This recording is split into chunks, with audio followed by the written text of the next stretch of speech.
बिस्मिल्लाहिर्रहमानिर्रहीम। अस्सलाम वालेकुम। कैसे हैं आप सब लोग। आज हम बना रहे हैं बहुत ही मज़ेदार सी स्टीम फ्राइड चिकन और बहुत ही आसान सी रेसिपी है। दावतों वगैरह में आप इसे बना सकते हैं।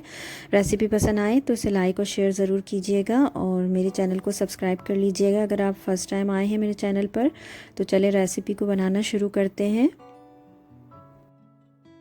इसके लिए हमने सबसे पहले 1 केजी चिकन ले ली है और इसके अंदर हम शामिल करेंगे 1/4 कप के करीब सिरका और आधा टीस्पून के करीब हम इसमें सॉल्ट ऐड करेंगे।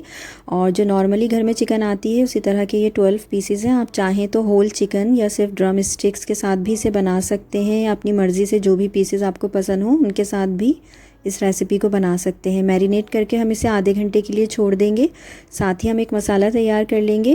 तो इसके लिए मैंने सबसे पहले दही ले लिया है। ये थिक योगर्ट है, इसमें पानी नहीं है। साथ ही हम नमक शामिल करेंगे हस्बे ज़ायक़ा। और इसके अलावा मैं यहाँ पर 1/4 टीस्पून के करीब हल्दी शामिल करूँगी और रेड चिली पाउडर शामिल करेंगे आधा टीस्पून। कुटी हुई लाल मिर्चें शामिल करेंगे हम यहाँ पर आधा टीस्पून।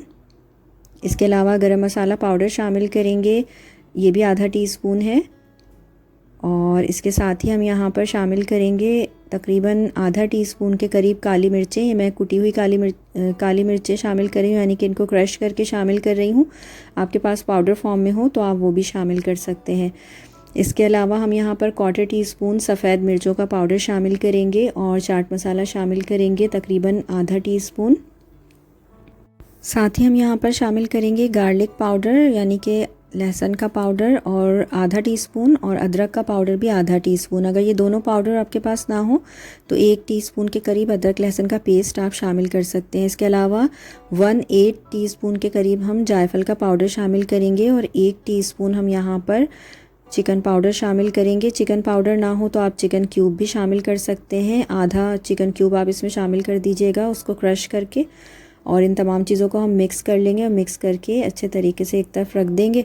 और इस दौरान हमारी जो चिकन थी वो मैरिनेट हो गई थी आधे घंटे के लिए। तो अब हम इसमें से जो विनेगर का एक्स्ट्रा पानी था वो सारा निकाल देंगे, इसे पैट ड्राई कर लेंगे। और एक तरफ हमने ऑयल इस तरह से लेकर इसे गर्म कर लिया है। इसके अंदर हम चिकन के तमाम पीसेस को बहुत अच्छे तरीके से फ्राई कर लेंगे जब तक कि इनके ऊपर गोल्डन कलर ना आ जाए। जब हम इसे फ्राई करते हैं तो इसमें से काफ़ी पानी रिलीज़ होता है जिसकी वजह से छींटे उड़ते हैं। तो आप इस चीज़ का ख्याल रखिएगा और एहतियात से चिकन को फ्राई कीजिएगा। इस दौरान काफ़ी ये स्प्लैटर होता है ऑयल। तो चिकन का अच्छा सा गोल्डन कलर आ जाने तक हम इसे फ्राई कर रहे हैं।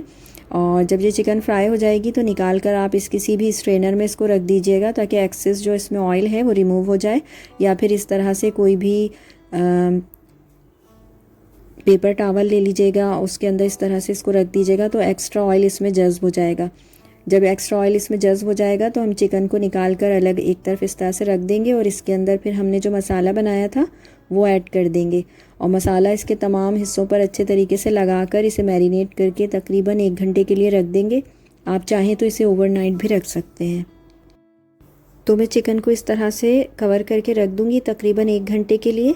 और इसके बाद हम इसे स्टीम करेंगे। स्टीम करने के लिए आप डबल बॉयलर ले सकते हैं, वरना कोई भी इस तरह का पॉट ले लें और इसके अंदर 2 से 3 लीटर पानी ऐड करके उसके ऊपर उसी साइज़ का एक स्ट्रेनर रखेंगे ताकि ये अंदर डिप ना हो। और इसके ऊपर हम फिर एक बटर पेपर लगा देंगे। इसके अंदर नाइफ़ से हम थोड़े से मार्क्स लगा देंगे ताकि स्टीम ऊपर आ सके।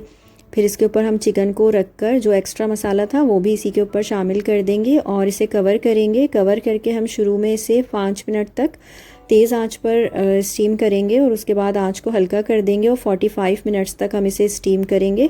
और 30 मिनट्स के बाद इसकी साइड्स भी आप चेंज कर सकते हैं। मैंने 30 मिनट्स के बाद इसकी साइड्स चेंज कर दी थी। और अब 45 मिनट्स पूरे हो चुके हैं और स्टीम हो गई है हमारी चिकन बहुत अच्छे तरीके से। तो इसके ऊपर हम थोड़ा सा लेमन जूस ऐड करेंगे ताकि बहुत ही अच्छा सा इसका फ्लेवर आए।